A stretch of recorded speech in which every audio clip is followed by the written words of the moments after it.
decisions that are made. And it's up to the Vice Chair and myself and our legal monitor to accept those call-ins. And we have accepted these 2 call-ins so that this meeting can take place.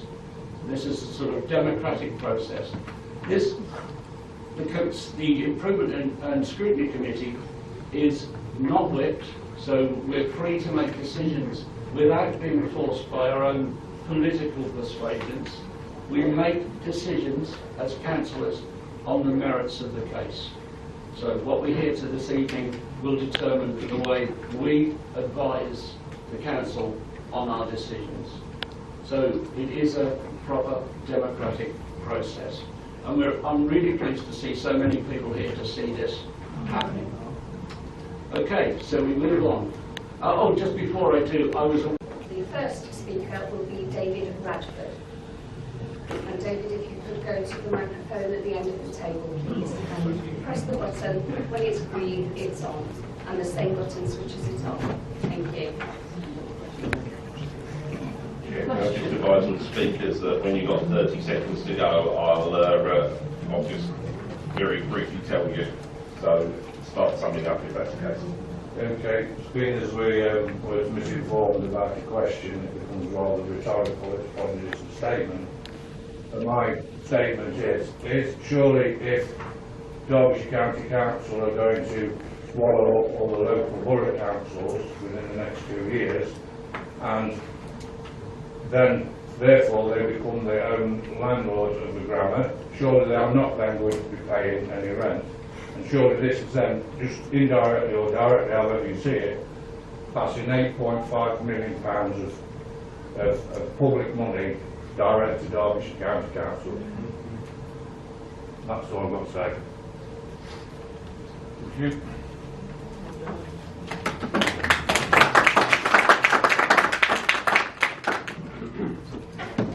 The next speaker we have is a gentleman called Andy Wheeler. He has sent me an email and is unable to attend, and he's asked that I read the statement out on his behalf. It reads, along with the vast majority of Heanor, I am absolutely outraged at the decision to move Derbyshire County Council into the grammar on a unilateral decision. How can this be democracy? And how is this allowed to happen? I support the call for a review. The grammar was promised to the community, shops, bars, restaurants, cinema, etc., along with some business use. As I see it, this is a direct saving of over £8 million to the benefit of Derbyshire County Council, taken out of the pockets of Heanor people. How do you propose to get this money back into our community? Also, I assume the £135,000 a year rent, after operational costs of course, will be put back directly into the town in one shape or another. Please let me know, and in some sort of public announcement, let the people of Heanor know how you propose to do this. People are absolutely outraged, and it has already mustered support for a new unitary authority, making Amber Valley Council obsolete, and rightly so, as Amber Valley councillors in Heanor certainly are not working in the interest of the people who elected them.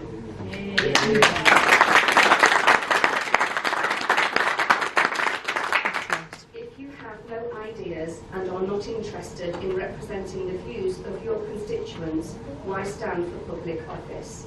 I would appreciate a response from all listed on my email with your votes. That concludes the statement.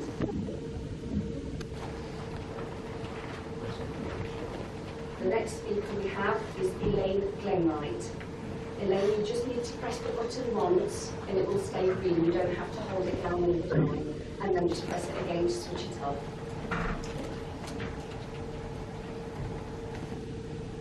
Thank you. Hi everyone. I'll show you my true colours. Yes. I was lucky with 4 or 5 other old students to be given a tour of the finished grammar 2 weeks ago. It was stunning. It's beautiful. It's being brought back to life in preparation for the people of Heanor to have, and I quote Amber Valley Borough Council, to have a multi-let community hub.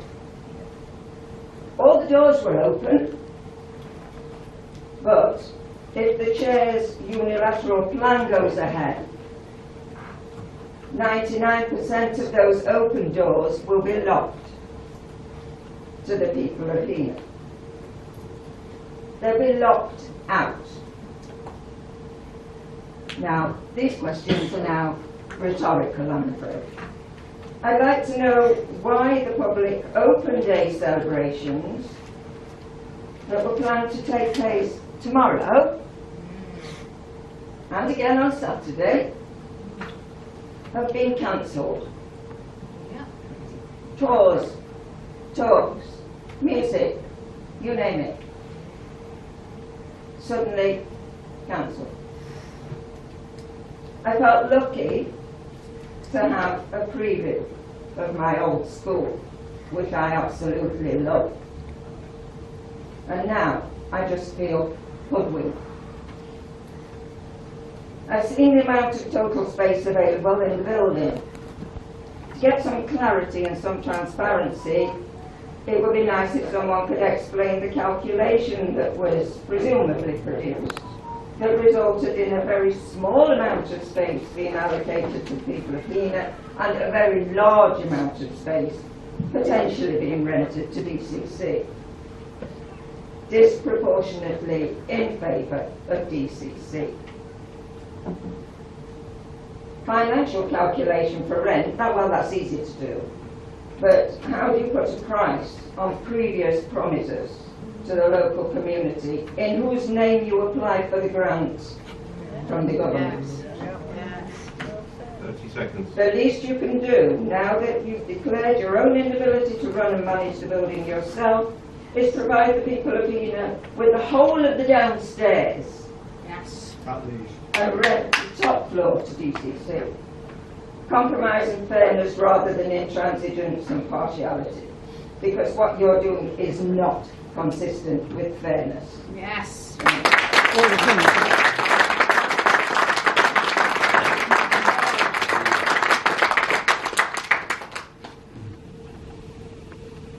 next speaker we have is John Campion.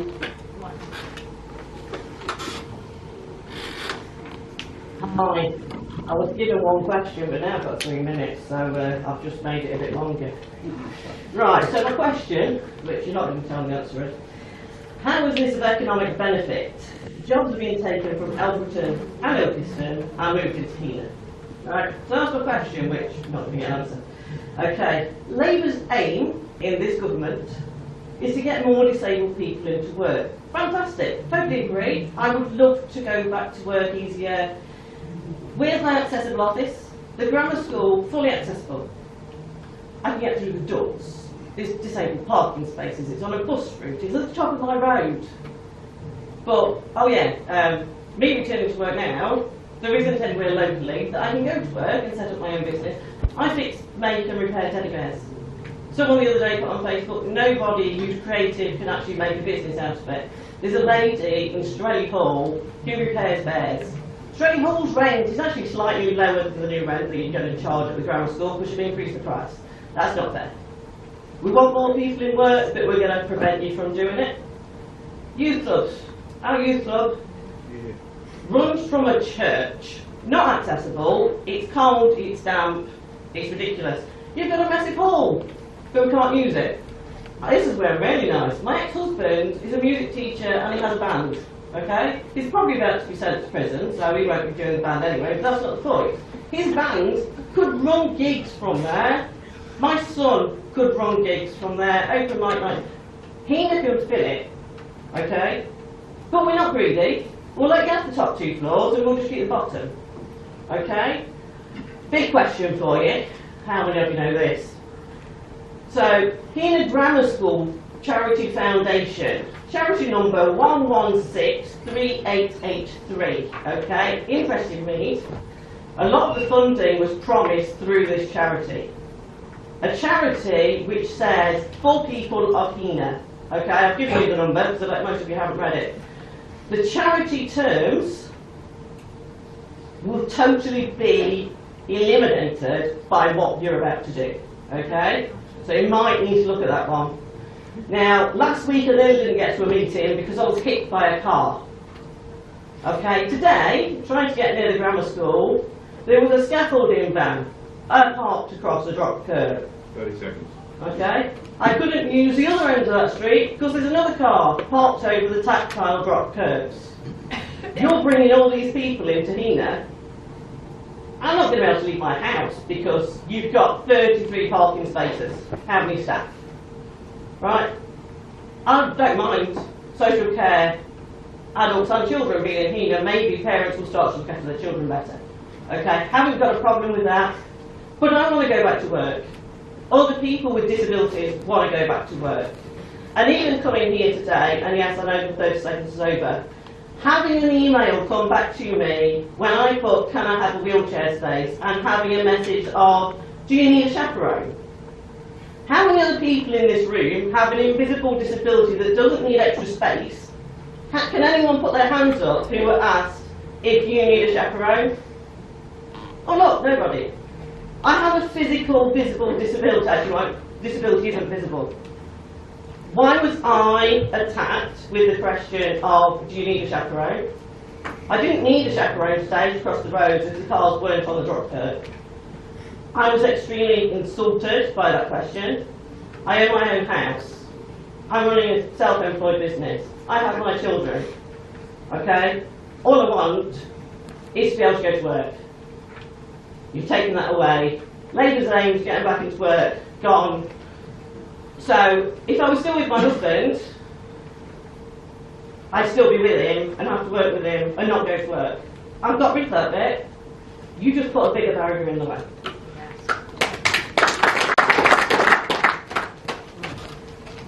Thank you, Jeanette. The next speaker we have is Anna Nelson.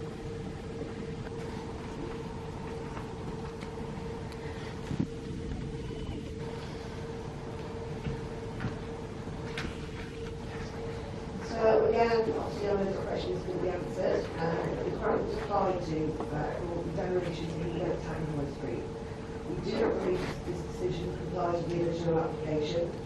Has the Scrutiny Committee taken the appropriate legal advice to ensure that there is no risk of Amber Valley Borough Council having to repay the £8.56 million that is given back to the government due to non-compliance?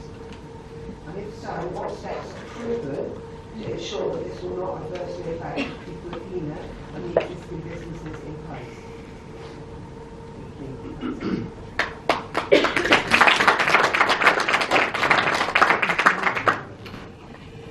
The next speaker we have is Simon Bennett.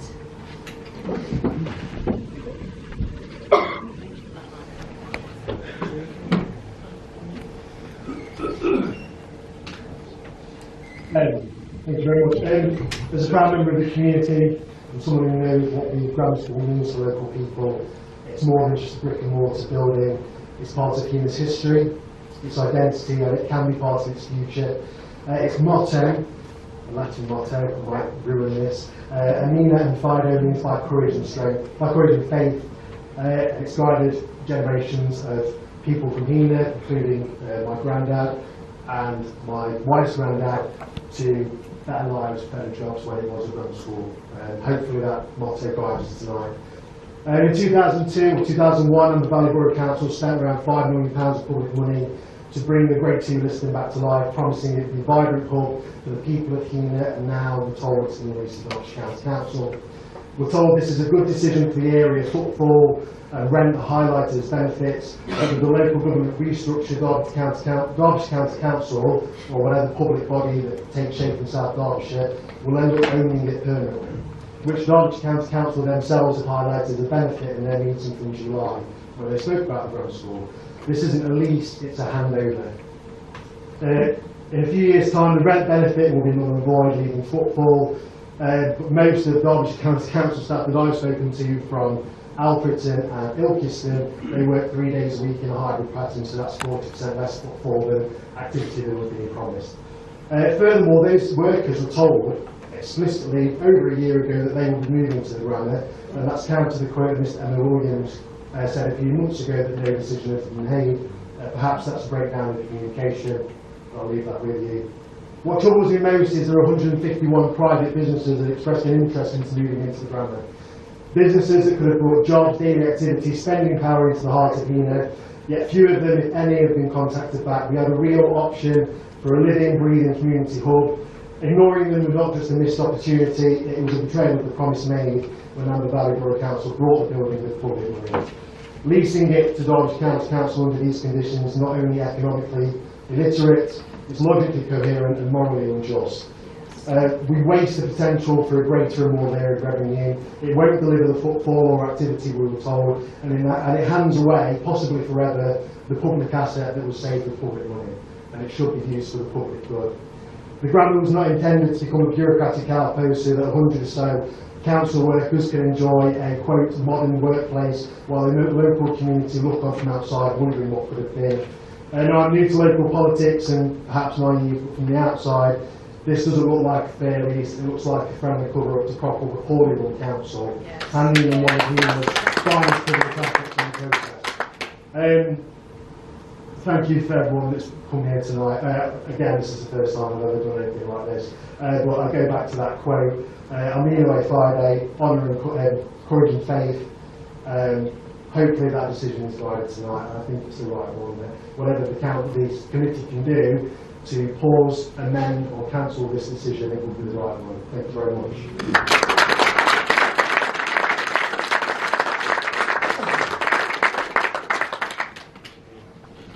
Our final public speaking slot goes to Mr Kelly. No.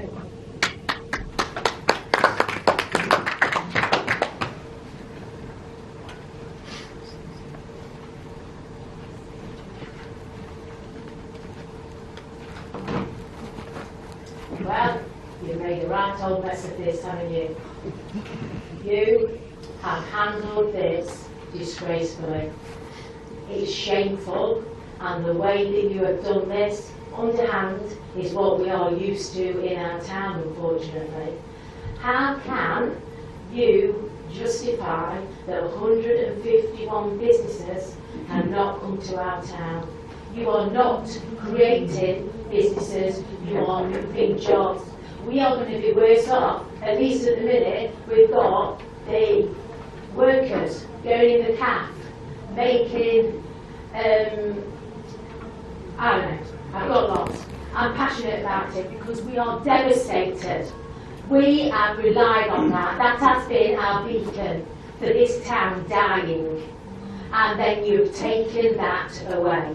And also, I want to know who the hell decided that our 8.5 million was going into that grammar school if it is not viable. We know it's viable because you proved it's viable by 151 people.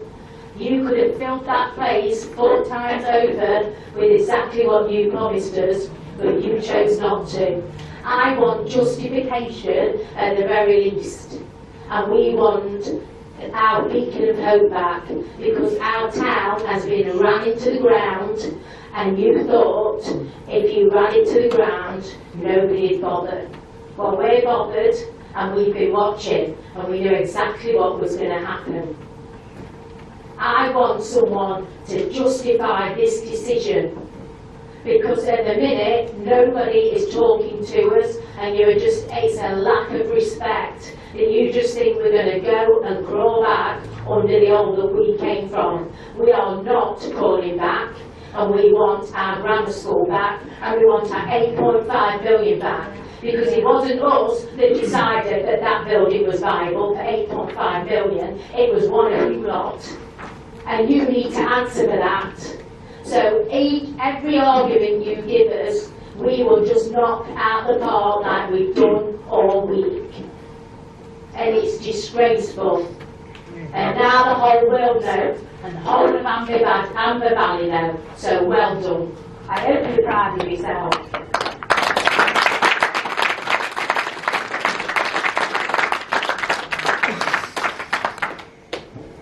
Well, thank you to all you public speakers. very passionately put, and I think we will take notice of what you have said. Thank you very much.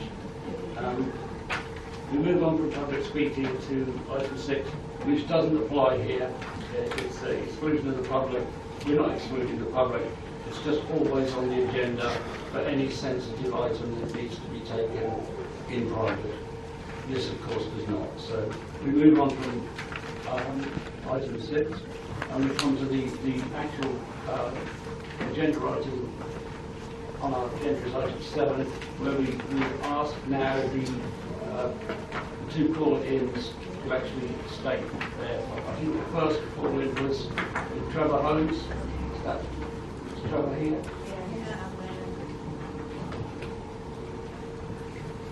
Thank you, Chair. As they say, how do you follow that? Thank you, Trevor. Alright, let's try and start from my sort of written one that I put into here. I'll try and read it back out to you. This calling is submitted in line with section 4.5, 14.1 of the Constitution, which states that calling is appropriate where there is evidence a cabinet decision was not made in accordance with Article 13, bracket decision. And I'll come back to Article 13 at the end of this year. I have been asked by the leader and Mayor of Heanor Town Council, along with a few of the residents of Heanor, to make a call-in over the now agreed and signed lease and the grammar in Heanor to Derbyshire County Council by Amber Valley Borough Council. The above constituents, along with myself, the Borough Council for Heanor East Ward, are calling on Amber Valley Borough Council to explain why the public vision for the former Heanor Grammar School as set out in the Future High Street Fund business case has been abandoned. The original bid promised a vibrant, multi-use hub supporting local startups, creative industries and public-facing activities that would breathe life back into Heanor Town Centre. Instead, the building has been handed over in full to Derbyshire County Council under a 5-year lease for office use. Although there is limited community access to the hall and meeting rooms, this falls far short of the ambition and public benefit originally promised. Residents were led to believe that this regeneration funding would be used to empower the local community and not just a way of offloading responsibility and the guaranteed rent income for Amber Valley Borough Council. We believe this move contradicts the spirit and focus of the Future High Street grant. The electorate has not been adequately consulted on the fundamental changes in direction and vision. Heanor deserves much more than a glorified office block, paid for with public generation grant money. So we call for 1, full disclosure of the Future High Street funding conditions and whether the use breaches any of them. 2, a community-led plan to reinstate local use for the building. 3, scrutiny over the decision-making process that led to this lease. To fully determine compliance with Article 13, these documents are critical. And I spoke to Lee this morning, and Lee, I don't think will verify. And I asked for these particular documents, and they aren't available this time, I don't think, am I right, Lee? But some of these things, when I've looked up on the internet, and I spent most of the morning trying to trace these down, they're not there. They're not there. The full determination compliance with Article 13 documents are critical. Leader decisions or cabinet minutes authorising the lease of Derbyshire County Council not available. Officers reporting rational or other options and financial appraisal not available. Monitoring officers and chief financial officers advise on sign-off, not available. On that basis alone, Chair, I think this offer should be shelved until it really has been investigated. Yes. Yes. I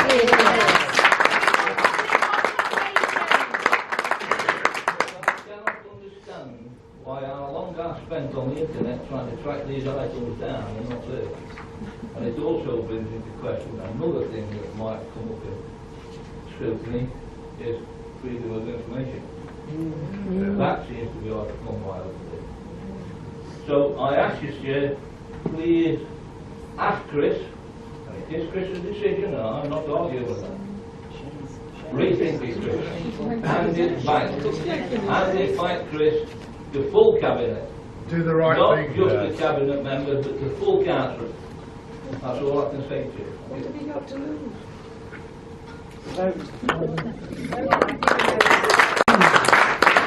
Thank you, Councillor Holmes. I'm aware that Ben Bellamy is not here, so Angela, our clerk, will read out his calling. Councillor Bellamy's statement reads: the Future High Streets Fund was established by government to help towns across the country respond to changes in retailing and to regenerate town centres as attractive places to live and work for the future. The council could only put forward one market town and identified Heanor as the Amber Valley location with significant need and the opportunity to make the biggest difference for its future by securing the grant. The restoration and repurposing of the site of the former Heanor Grammar School was proclaimed as a key aspiration of the High Streets bid. The council stated, the project brings back this much-loved building for mixed-use business and community development and the provision of leisure facilities, which could include a cinema and food and beverage outlets on the site to encourage greater use of the town centre in the evenings. Car parking within the wider town centre will be enhanced. And still on the council website it says, calling all entrepreneurs and businesses. As part of the public engagement for the former Heanor Grammar School, we are looking for entrepreneurs and businesses who may be interested to occupy the site once developed.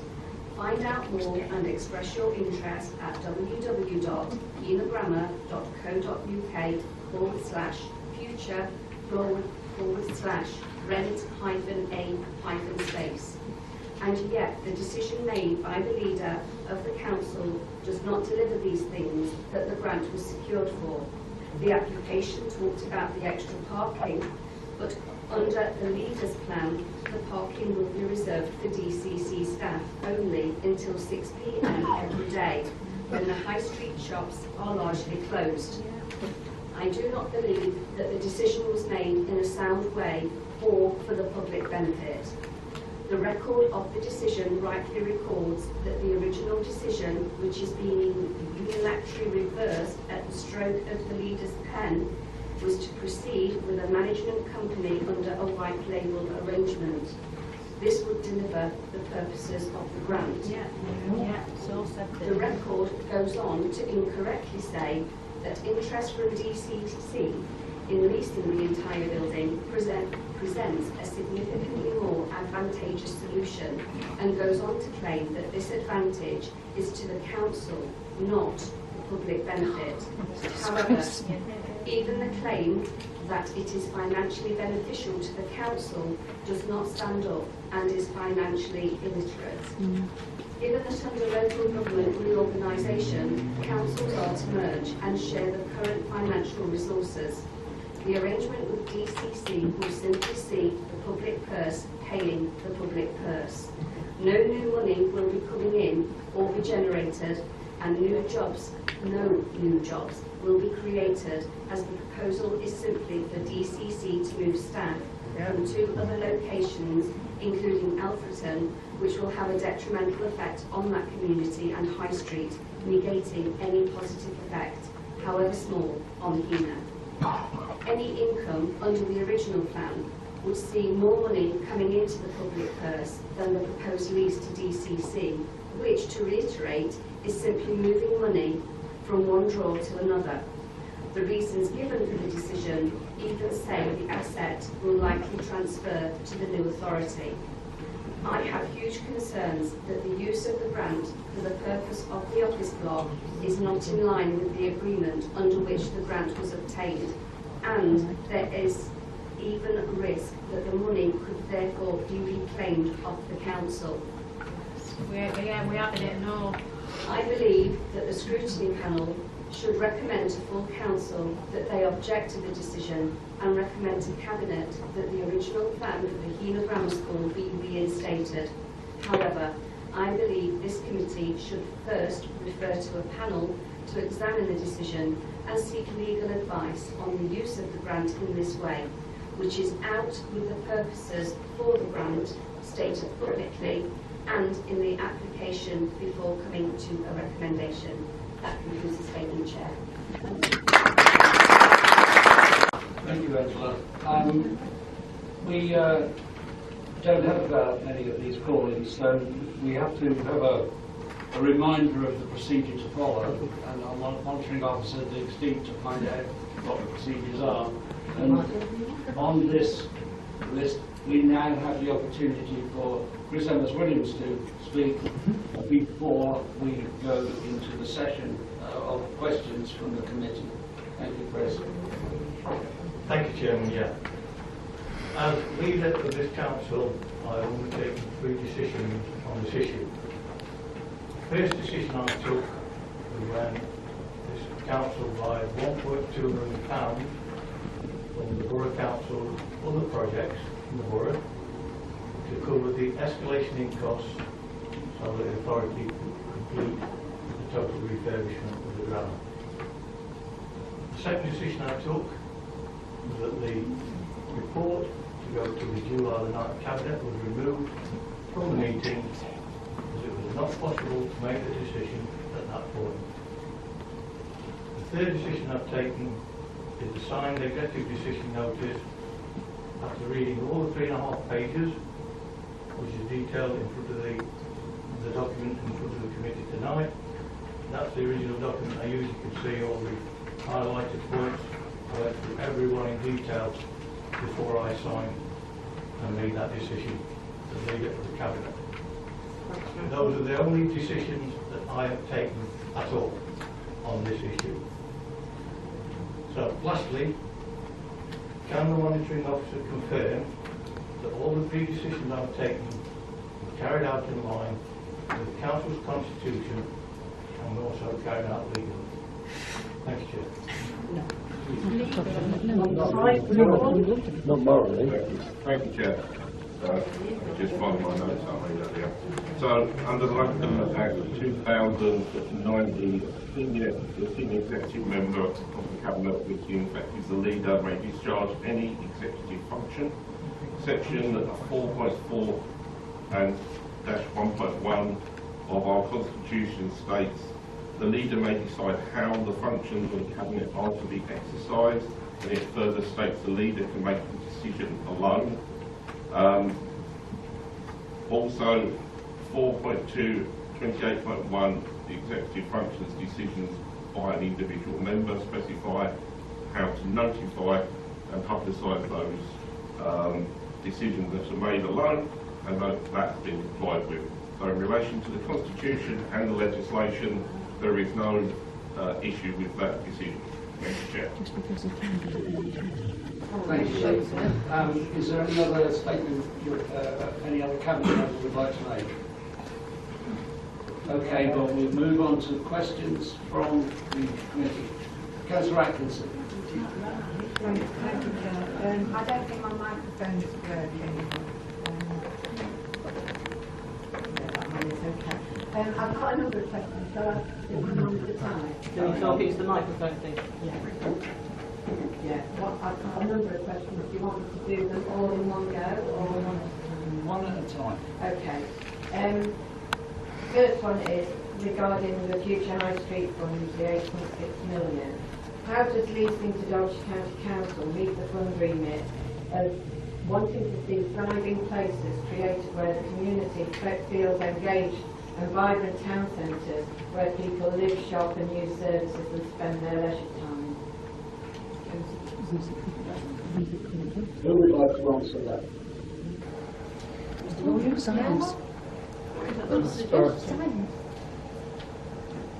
The leader, maybe? Can Chris answer? Where are the jobs? Excuse me. Was you listening, Chris? No, he's asleep. It goes against the High Street Fund. It's Yeah, not hitting him. I'm allowing you another time to think about each question, that's fair enough. They're not the questions before. Right, High Street Fund. okay. We'll move on to the next question. Okay. Basically. Answer that. Simon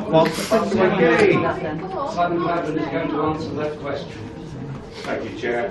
What I'm going to just read out is the government outputs and outcomes for the Heanor Future High Streets Fund. So the outcomes that we're required to achieve are number of temporary full-time equivalent jobs supported, number of full-time equivalent permanent jobs created, number of full-time equivalent permanent jobs safeguarded through the project, number of derelict buildings refurbished, number of heritage buildings refurbished, restored, amount of floor space repurposed, amount of public realm improved, amount of new office spaces, number of new improved or car parking spaces, growth in town centre footfall. So personally I think that... You've got to do that. Where's the job? Anyway, so, What's proposed? not one of those is enough. I know you have very strong feelings, but it would be good if we can just hear the answers and the questions. I am really asking you to sit there in silence. I know how difficult it is, but it would help us enormously to get through the meeting. Thank you. Clay, you have another question? Yeah, I've got a few more questions, but my next one is, how is this decision to provide what to all intents and purposes is an office block a better outcome for the people of Heanor? It belongs to the public, to the people of Heanor. They were promised mixed-use business and community development and the provision of leisure facilities including a cinema and cafe outlet. What's being offered is just paying lip service to the community.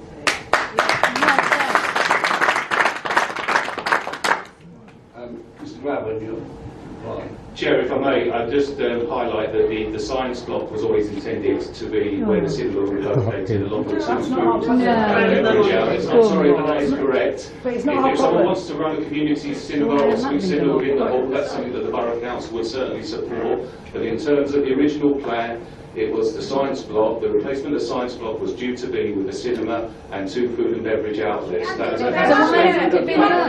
Why weren't 8.6 million spent on that then? Please be quiet. I'd urge you to be quiet because people are answering your questions. You should listen to them. It's not the truth. Chair, it is the truth. Yes. I'm not expecting anybody to lie in their answers. Please. There is integrity in this room. The politicians is no integrity. Anyway, Clay, you have a third question. What efforts have been made to secure interest in delivering the cinema, cafe and other resources which are offered? How many people expressed an interest in running a small business from the school and, for example, a youth club?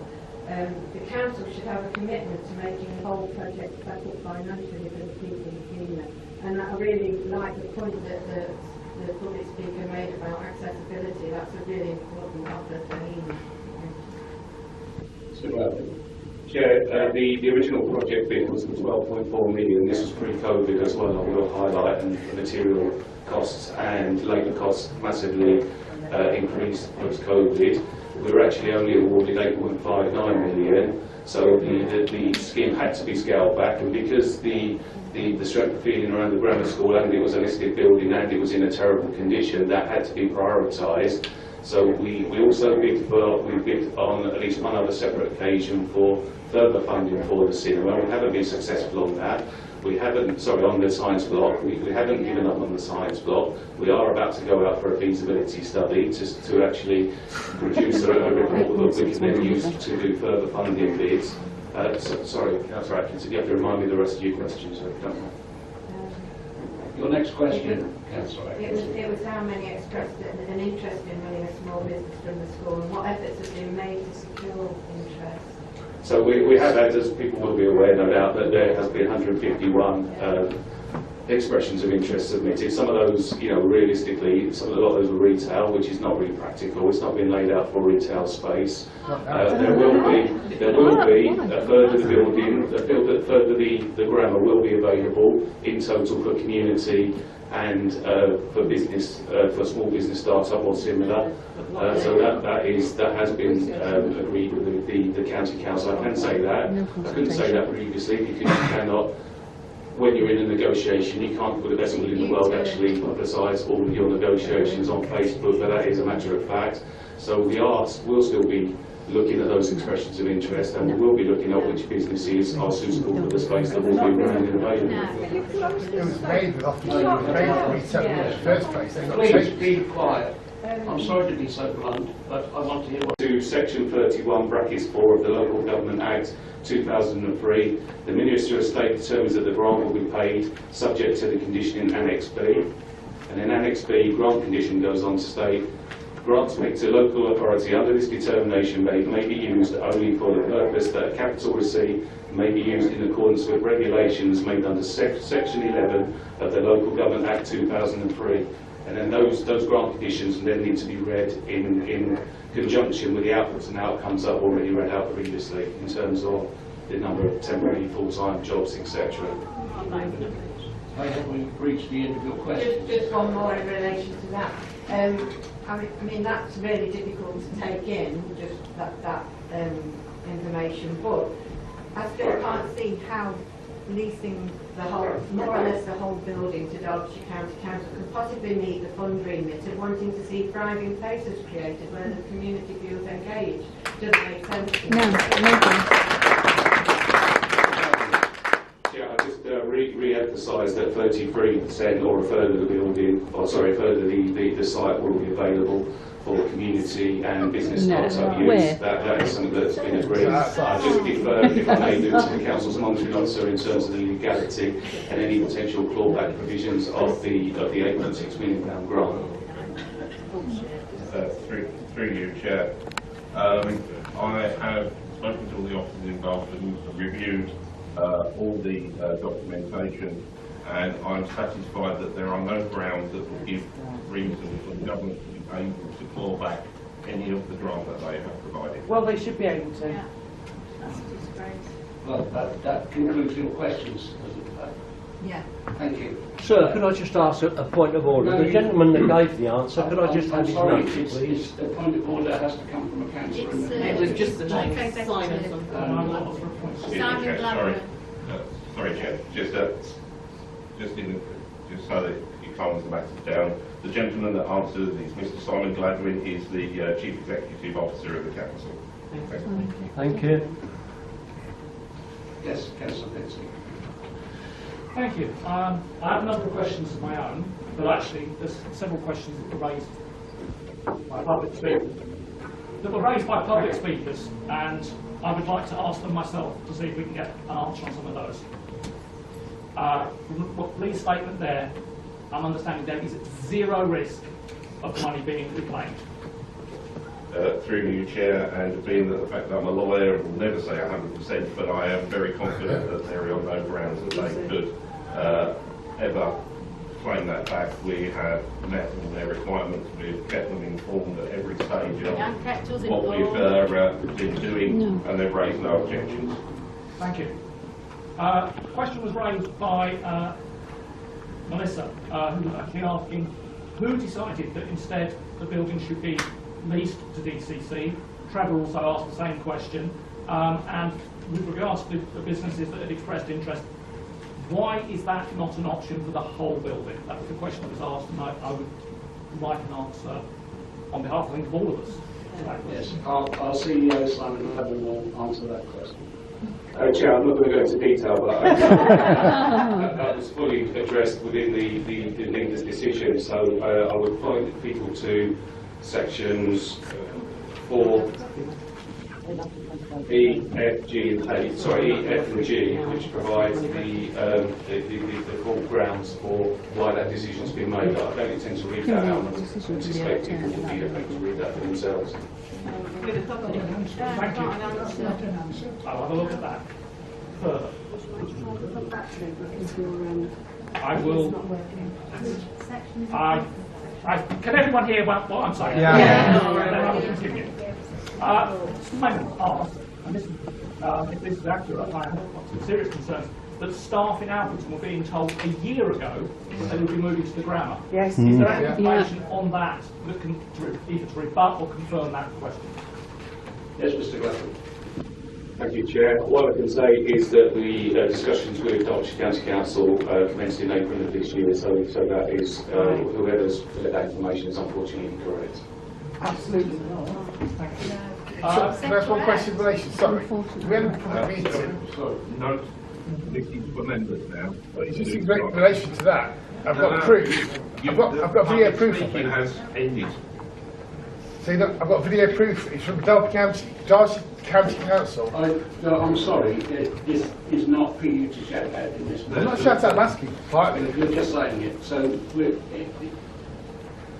Mr. Gladwin has told you when the negotiations started. So no decision could have been made or reference to this before that. Right, sorry, I'm just asking politely, just quickly. Peter Matthews, Derbyshire County Council, for reform, we had a public meeting at Shipley Working Men's Club. He came to visit and he told us that Derbyshire County Council made a decision and signed the papers on the 24th of July. Chris Evans-Williams didn't make a decision until the 25th. So how can that be legal? How can that be right? That's come from Derbyshire County Council. I really don't know what the councillor from Derbyshire County Council might have said to you. I really It's don't on know video. if he's correct or not. Quiet, please. So, can we move on from that one? Very well. Councillor Pittson's still asking questions. Still asking questions, I'm afraid, yes. Dawn asked, how is this an economic benefit given that the transfer of jobs rather than creation of new jobs? And also that was mentioned in Ben's submission as well. We'll get an answer on that. And then in addition, talking about the bottom floor for Heanor only, charity terms she was talking about, that the building had to be for the benefit of the people of Heanor. And there was certainly a question mark over whether or not this complies with those charitable conditions. Yes, Mr. Gladwin. Chair, that charity's nothing to do with the Borough Council. It's not a Borough Council charity. They're not trustees in relation to the Borough Council. They must be a group of individuals who set up their own charitable organisation, probably due to the concerns of the condition of the grammar prior to the Borough Council taking over. I can't speculate on those individuals and what their role is in terms of their charity, but it's not a Borough Council charity. In terms of the economic benefits, what I can say is that the Parkwood Centre is due to close in Alfreton, and so those jobs will be secured in the borough if those people move to Heanor. I've already read that the rationale is jobs secured. There will be jobs moving to Heanor that are not currently there. Those people will spend money within Heanor Town Centre. That will support the generation and the creation of jobs within the town centre. That's basic economics. Thank you, Chair. They'll bring their own dinner from home. Councillor Pitty, you have another question? I'm still going, yeah. Elaine asked, and I would like an answer to this question, why the opening day events for tomorrow and the weekend have been cancelled. That's not an issue for that's not a decision that's being subject to calling, so that's an irrelevant point. That's what we are. So you're refusing to answer. I'm coming now to my questions rather than those that were raised from the floor. Firstly, when did the circumstances change that meant that we moved from an open provision of businesses and activities for Heanor to the idea of leasing the vast majority of the building to Derbyshire County Council? When was this decision made to lease the whole building to Derbyshire County Council, and why was this decision not discussed at full council? Chair, I just remind that it's the full building is not being leased to DCC. A third of the building will remain available for community and business start-up use. Sorry, Councillor Pixie, can you remind me of the rest of your question? When did the circumstances change to actually have DCC as the primary lease and taking care of the building? So, as I said, the negotiations with DCC started in April. Previously, the Borough Council had put out a notification through the One Public Estate. Now, the One Public Estate is a system that was set up by the government, basically, which seeks to reduce the cost of public buildings to taxpayers by sharing facilities, etc. So that was put out just before Christmas because there are lots of public sector bodies that are useful to have as tenants for GP surgeries, etc., as well as DCC obviously being one. But DCC didn't express any interest at that point. So subsequently, in April, we started negotiations with DCC in terms of whether this building would be a fit for them. It's fair to say that they probably would have liked the whole building, but we have agreed, well, provisionally agreed, that a third of the building will remain available, so we wouldn't be under any circumstances taking more than 2/3 of the building. That's about as much as I can say. Why do they think they're having the whole lot then? As has been mentioned by several people, the local government reorganisation, which will mean, if that goes ahead, that Amber Valley and Derbyshire County Councils will no longer exist. What will happen with the transfer of the grounds to this new local authority? Chair, if I may, so the situation at the moment is that the DCC are being a private sector landlord for a building, a full repairing lease on a building in Ilkeston. So they'll be paying money instead to Amber Valley Borough Council, so that's a saving to the whole public sector and also helps in terms of the Borough Council being able to keep council's tax low or deliver other projects, etc.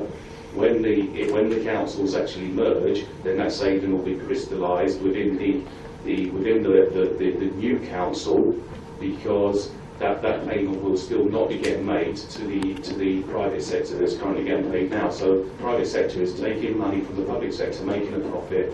That will cease to happen.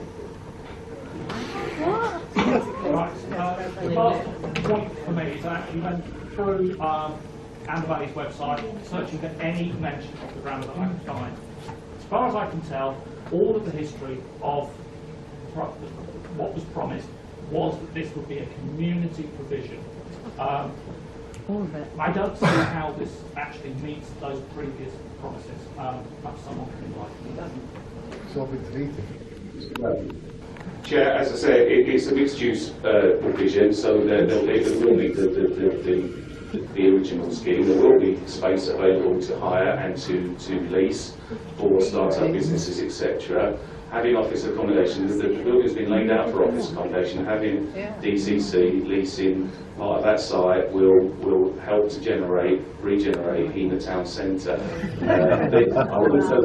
As I've said previously, people are considering this site just as the grammar. It isn't just the grammar, it is the science block as well, and we remain committed to delivering the science block in terms of the almost certainly leisure. I can't predict what the outcome of the feasibility study will be, but the Borough Council remains committed to delivering that site. The messaging that's on our website includes the former science block and the proposals for that area as well. Thank you. Question. I'm not asking a question, Chair, that plenty been asked. I think personally it's a fantastic opportunity for Heanor, so I'm going to make a proposal that on 2.1, the Improvement Scrutiny Committee endorsed the decision of the leader in relation to the former grammar school in Heanor, dated the 25th of July 2025. How dare you? How dare you? How dare you? Shame on you. Councillor Wood.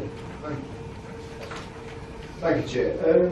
Just to get some clarification from the CEO's 1/3 of the Heanor will be leased for multi-use. Is that 1/3 100% of the time? No. Or is that 1/3 Friday evening, Saturday, Sunday only? Yeah. Evenings. One of the questions earlier, does that mean there is scope for some consideration of more use for multi-let and maybe less use for Derbyshire County Council? It's not an either-or thing, but is there any scope for changing that over? Because one-third, small percentage of the time, seems a little bit questionable to me. So at the moment, where we're at in terms of the hall is that would be definitely be available all day Friday, all day Saturday, all day Sunday. The hall, one room. Now it may be After scope 6 to o'clock. negotiate further use of that, because we could potentially license that back as part of the lease arrangement, but we would want to see what level of demand there is in terms of a Monday to Thursday. That's the demand. 151 businesses have applied. So that relates to the community space. In terms of the space that would be available for business use, that would be available on a lease basis that would be to how those businesses wanted to operate. They probably don't use 24/7, not 6:30 till 10.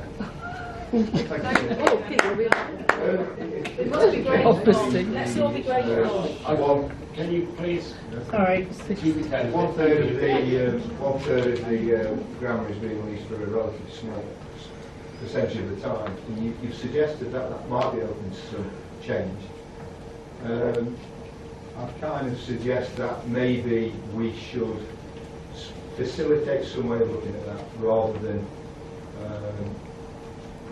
tick any boxes straight away. I think if there is any possibility to change the percentage from Derbyshire County Council to more multi-use, that's not a complete change around. It's not an either-or thing. Well, I'd like to suggest that maybe there is some scope for changing that at some point in the future. Thank you. Okay, thank you. Did you wish to respond? All I'd say, Chair, is like I say, is that some of that 30 of that third of the building that will be the grammar that will be available, only the community element, the hall, is obviously a percentage of that third. So the remainder will be available around the clock for whichever businesses were suitable and would wish to look into them. Can I get some clarity on this myself, because I'm a bit slow here. There was a lady from the public speakers who talked about let us have the bottom floor and they can have the top 2 floors. Yeah. Are you saying you're sort of compliant with that request? No, Chair, there's only 2 floors, so for a third of the space will not be a floor. That's right. So There's a basement as well. So the management of the building would be used sometime by DCC and at other times be available for public use. Chair, as I said, the space that will be let to businesses, those businesses would have access to, as any business would, around the clock, 24/7, 365 days a year. The area where there would be, where things currently stand, would be more controlled access is in relation to the hall, which is the 6 p.m. after 6 p.m. Monday to Thursday, all day Friday, all day Saturday, all day Sunday, but there may be scope in terms of that element to actually negotiate further community use if there is sufficient demand. You can have One room. The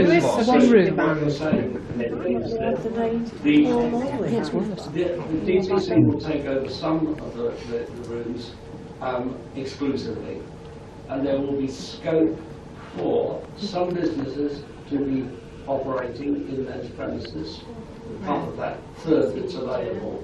But then the public access would be at times of in the evening and at weekends. And Fridays as well. Fridays. And like I say, that element, there may be some scope to adjust that in terms of if there is sufficient demand for the groups that want to hire that community space Monday to Thursday during the day. There is probably scope to negotiate that. The hall, I don't believe, is of great use to DCC in general terms. So, Chair, so as I said, that was all the intention. It's always been that hall would be available for community use. It is a mixed-use facility. 8.5 million. You don't want it. I've no more sound, Chair. Why don't the DCC have the science block? Questions from committee members? Yes, Councillor Murray. Thanks, Chair. Yeah, I just wanted to question sort of the financial justification The financial justification, obviously, in the cabinet papers, sort of relates to the fact that there's an estimated cost of £100,000 for Your microphone isn't working very well. Can you speak up? Yeah, so for Only one will work at a time, so switch that one off and then try the next one.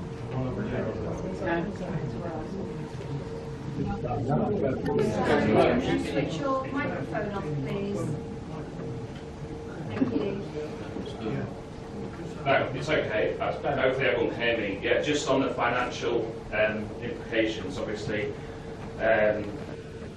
in the Cabinet report it refers to £100,000 estimated costs for a building manager, caretaker and receptionist. What would the cost be then? I'm assuming it isn't zero for a third of the building to be let out as discussed. I mean, there must be a cost on that. Chair, we haven't bottomed that cost yet because we will be seeking someone to actually operate that for us in terms of the community access and the day-to-day opening as necessary those facilities. So we haven't got, I'm afraid, Councillor. No, of course you Yes, Councillor. Yeah, just to come back on that then, and appreciating everything that the community said and other members of the committee as well. I think this decision has got to go back to the Cabinet ultimately. The decision that's been made that seems to have been made on a financial basis only, and for us not to have a clear alternative on the financial costs of it to be let out in its original purpose for the community and for small businesses, I think is wrong. So I think this decision has got to go back to the Cabinet.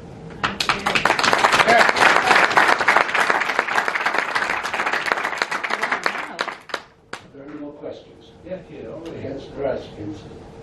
Yeah, yeah, despite what's been said by officers, I'd like to move an alternative recommendation to refer this to a panel to examine whether there is a risk that this has not been fully considered and that the council may be in breach of the terms of the grant.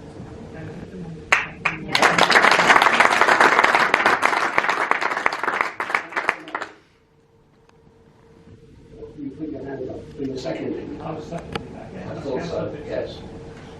Councillor, sorry, Mr. Gladwin. To be honest, I would need to defer to the monitoring officer. I can't believe that that's constitutional. But was it right? Yeah. Why is it not The decision for today, so this is the calling for the committee today. It's for this committee to decide. If it helps, what you're got to decide on is whether or not there is any perceived deficiencies in the process by which the decision was made and taken, and whether any relevant issues were taken into account or given due weight that shouldn't be. If that's the case, you have to recommend back to the leader and ask him to take the decision again with your recommendations. So we can't refer to a panel to consider further? No. Why? Wow. That's unconstitutional. Yeah. I've already put a resolution, I'm just looking for a second. Okay. I was intent on making sure that all questions were asked first. Councillors. I would like to second Councillor Wilson. Of course you have. Thank you. Point of order, Chair, that's a little bit too early, surely. I know I... Can we move to the vote now? We've got to... No, can we just point of order? That's too early, the questions are not finished, we're rushing it to the end. All what I say is, I put in the calling, but that doesn't mean to say I'm not entitled to a question, and I've had my hand up every time. I know you've not called me on it. You had a substitute on committee. Yes, but I only because I put it in, I'm still entitled to ask questions. I am. I accept that. What is your question? It was a simple question, is has government approval been sought for these changes, i.e. what they're doing, making it into officers? Has it been changed? Show us the evidence. I want to know whether the government's been approached on it, that we're going to change the July Street grant for this. That's what I want to know. Mr. Govan. Yeah, I just keep coming back. Well, we haven't actually changed the scheme despite people's and the government have been kept appraised of the council's process throughout the running of the project. You can say it's a mixed use, but you should said as well that it's all Melissa, Secretary of State. Secretary of I've State. told you once before. Secretary of State. That's who we're going to next then. Yes. London next. I realise you made that proposal, but I'm really trying to make sure that everybody has their questions answered before we move to that stage. If you'll bear with me. I'm afraid I'd rather it go to the vote, Chair. I think a lot of questions have been repeated. They're saying the same thing about the economic value and the public sense. People haven't picked up on the fact that there may be an opportunity to work with this council to use that bill you want it to do. And I've never really, nobody's actually said what they want. We've never been asked. You've never been consulted. Never consulted at all. I'll just repeat that Councillor Trevor did ask me to deputise you today, because he said I was really nice and honest. Thank you. Thank you, Councillor. Can I just get some clarification from the monitoring officer? Thank you, through you, Chair. I just want to go back and just clarify a few issues because I don't want any confusion. So, any committee can set up a subcommittee. However, they usually set up a subcommittee to consider a decision or before it comes to the committee. Because this has come to the committee already, it's not. I do not consider it the correct procedure to set up a subcommittee now to then reconsider a decision you're being asked to make. So that's the first issue I want to clarify. The second one is we do have a proposer and seconder, and it's been asked to put to the vote. So under the procedure, if everyone agrees that it's put to the vote, voting members of the committee, then the vote is put. I don't think that we've actually reached the point of the vote yet. So I want to make sure that there are no other questions from the committee. Two hands up, I can see. And it's ladies first. Councillor Hill. Well, Chair, I was hoping to just have an opportunity to say a few things, even though not questions. Is that allowed? That's perfectly okay. So, I totally. What I've been looking at just now is the public statement that the Borough Council made, which went out on social media a few days ago, and that talks about the need in a project like this to have an anchor tenant that provides a long-term some security of income over the longer term. And I do really concur with that. It is very difficult to guarantee financial sustainability without something like that. So I really do get why that's necessary. And you know, it's been beautifully restored, this building. We wouldn't want it empty. We wouldn't want it running at a loss. So you know, while I do understand all of the points that are being made, I do think that it is in the best interest, not just of the town of Heanor, but of the whole borough. Well, Borough can pay for it, not out of our levelling up fund. Somebody else can pay for it then, can't they? Well, that's £8.5 million investment in the centre of Heanor. And nothing for us. Come on, where's the benefit? I don't agree with those who say that there's no benefits here to the people. Why don't they Where is the benefit to local people? If you'll just let me speak, please. It's for a 5-year period, I believe, this lease with a 3-year break clause. It's not even forever. Because Heanor's got loads of time to wait. Please. We all own Derbyshire County Council. We all own Amberley Borough Council. It's not them and us. That is also our money. It is in no one's interests for councils to lose money paying private sector tenants, as Simon said. We've had our legal advice. It does comply.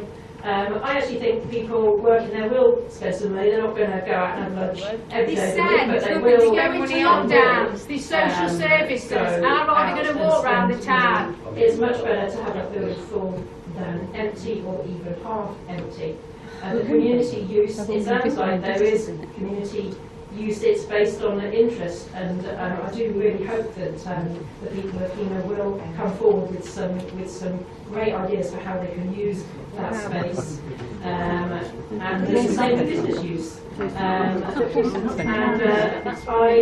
would also like to say that, you know, perhaps that there might have been ways in which this could have been communicated better, and I think there are things that we can learn from that. And certainly everyone here tonight has heard the strength of feeling on this, and I'm sure that people will take that away and continue to strive to make the grammar comply with what people here want 100%. But, you know, having come to this with quite an open mind, actually, I do think that there's it makes a massive amount of sense to go forward on this route, so I would support that at this time. But I'm really grateful also to everyone who's come in tonight to express their views. Thank you. I'll first go to Councillor Pittsy. Yes, just a quick question, I guess, for the monitoring officer. Just to be clear, are we saying that in terms of the recommendations 2.1 and 2.2, they're the only things we can consider? We cannot consider an alternative recommendation. That's what is being said. Yeah, that is what I'm saying. Well, there's only one other recommendation, is that you could defer the decision and refer the whole thing to full council, but that's a possibility. However, there's nothing showing that says that in our overview and scrutiny procedure rules, and that's also why I said that there's no subcommittee, because it's not in our contract. Then I would like to propose an alternative recommendation that this have to be referred to full council.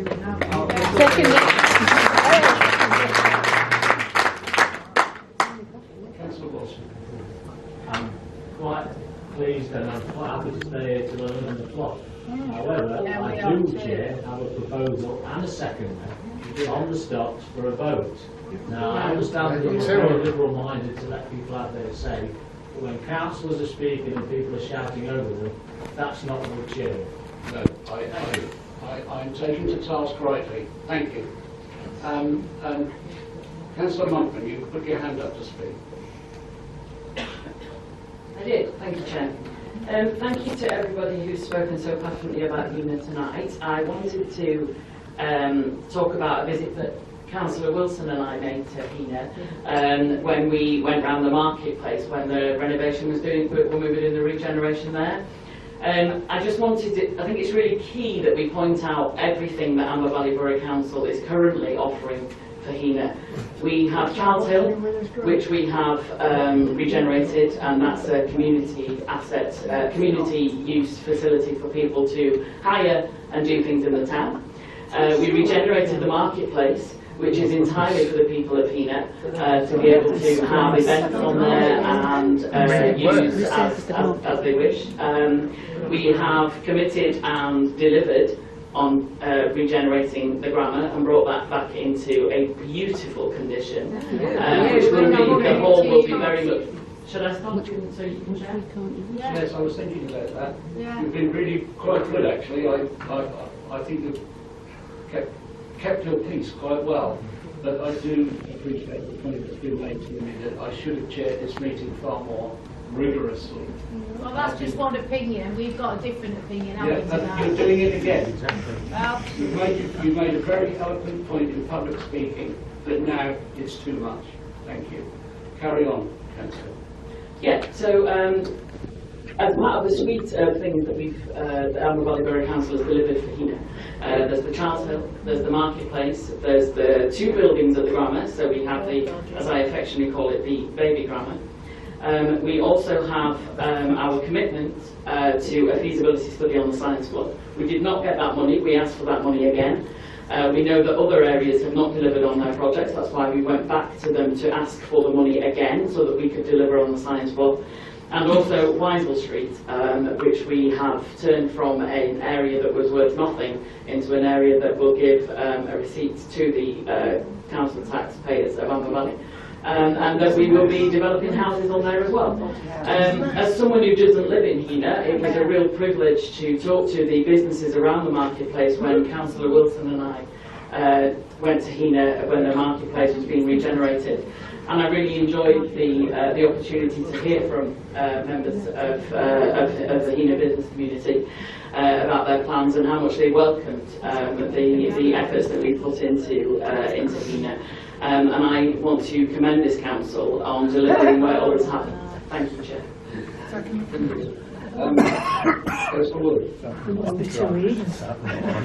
Just very quickly, I'll take council note point about having an anchor tenant for financial stability. I absolutely understand that. I'd just like to urge the council, going forward, whatever the vote is, if there's any scope for modifying the arrangement between Derbyshire County Council and any future tenants to come in, rather than it being a rigid decision straight away. I'd like to think that we could perhaps expand slightly the amount of room for multi-use facility, and maybe at the expense of DCC tenancy. I just like that flexibility built into any decision. Thank you, Councillor. I'm happy to ask for the advice of the monitoring officer here, because we have two proposals for a vote. And what takes precedence, or what is anything? Are either of those votes not allowed? Both votes are allowed. This, in effect, the motion by Councillor Pixie is an amendment to the motion, which is a valid amendment. It's to refer a matter to an appropriate body or individual for consideration or reconsideration. So we'll take that vote first. If that fails, then you go back to the original vote put by Councillor Wilson. So the substance of your request was, and your proposal was that the vote on whether this issue should be put back to full council for a decision. That was the substance of your proposal. So, and you seconded it, Councillor Atkinson. Can I have my vote recorded? Your vote recorded? No. No. No, that's only full council. It's only full council. I've learned something, so thank you. Right, so we go on to the amendment, the vote for the amendment, whether the agreed vote will be that it has to go back to full council for the decision to be reviewed. So, who are in support of Councillor? He's telling me what to do now. It's the first time he's looked at it. Three votes. Who are opposed to councillors? All votes. I know. You're not a committee member. Your committee members, the substitute sits there. I'm sorry. I'm sorry. It's okay. Yeah, you're so are there any opposed to that motion? No. So that's a majority opposed to the decision being put back to full council. So we move on to the original proposal on the document, which is that we endorse the leader's decision, and a for vote would endorse the leader's decision. So I ask you, who is in favour of endorsing the leader's decision? Who is opposed to that decision? I know we haven't. Everybody. You're abstaining. It's abstaining. So my vote is for. I'm sorry to tell you, but I am convinced that this is a good vote. What a surprise. You don't live in Heanor. Do you live in Heanor? Do you live in Heanor? Shameful. Let's get ready. Do you live in Heanor? Waste of time. We'll see you in London. We'll see you in London. Well, so you should be ashamed of yourself. Because he doesn't have to say anything, because he gets his minions to say something. He only looked up when he was telling the rest of them what to do and handing papers. Yes, he hasn't even answered our questions. That's the first time you've spoken sarcastic lie, isn't it? Yeah. Hi. Bye.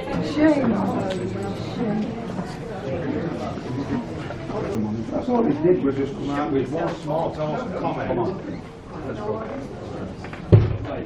The meeting is not yet concluded.